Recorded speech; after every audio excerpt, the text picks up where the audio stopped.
Well, I wouldn't impeach him for that. I'd impeach him for sitting there for 7 minutes on 9/11 when he was told the country was under attack. You would impeach Seriously. the president for sitting there waiting for direction from his security people?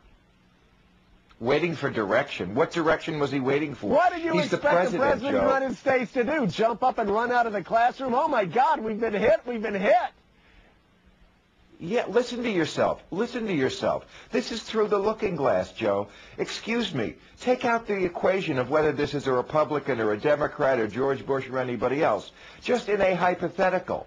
A president in the nuclear age, Joe, the nuclear age, when missiles can reach us in an hour or less, is told the words, the country is under attack. He's not told what kind of attack, whether it's nuclear, who the attacker is. You're saying in that situation it's acceptable for a president to sit there for even 7 seconds? You're going to impeach a president for sitting down for 7 minutes after his chief of staff came in and whispered, it appears the second tower's been hit, Mr. President. If I come onto your show in 1999 and told you that we should impeach Bill Clinton for what he did or didn't do in 7 minutes, you would have told me I was crazy, and you would have been right. No. Excuse me, please don't put words in my mouth or thoughts in my head. I would have not have done that. Never. And I've made the point many times. Yes, Bill Clinton was a draft dodger. I've said that many times. I don't protect Bill Clinton. That's why he's probably never done my show. And if I don't protect George he Bush. would have done my show. I don't protect George Bush. Okay. That's why the White House won't talk to me. But 7 minutes, you're going to impeach him. Come up with a better reason to impeach the president. I might agree with you.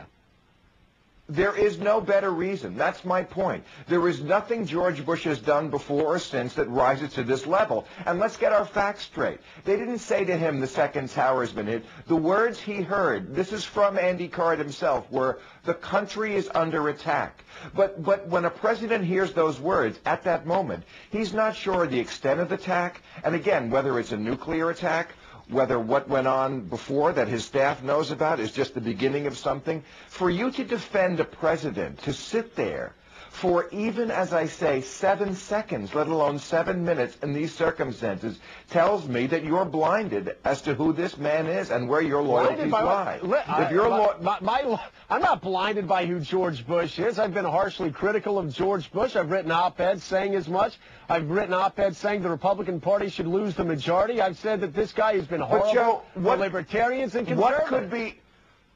But let me ask you, what could be more important for a president of the United States to do than to react at that moment when he hears the words, the country is under attack? But Bill Maher, you and I do not know, and now listen, I'm not one of these people that say, listen, we should bow down to the Wizard of Oz because we don't know what's going on behind that curtain. But you and I don't know what presidents, be they Republicans or Democrats, would be going through in that sort of situation. The first thing they're trying to figure out, if 2 buildings have been hit, if they're concerned about the president's own safety, is how do they secure the premises?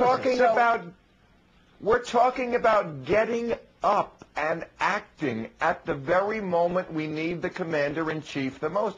Even Sean Hannity agrees with me on this. Okay, well, I think that gives you a little perspective. That gives me all the perspective I need. Thanks so much for being with us. Greatly appreciate it.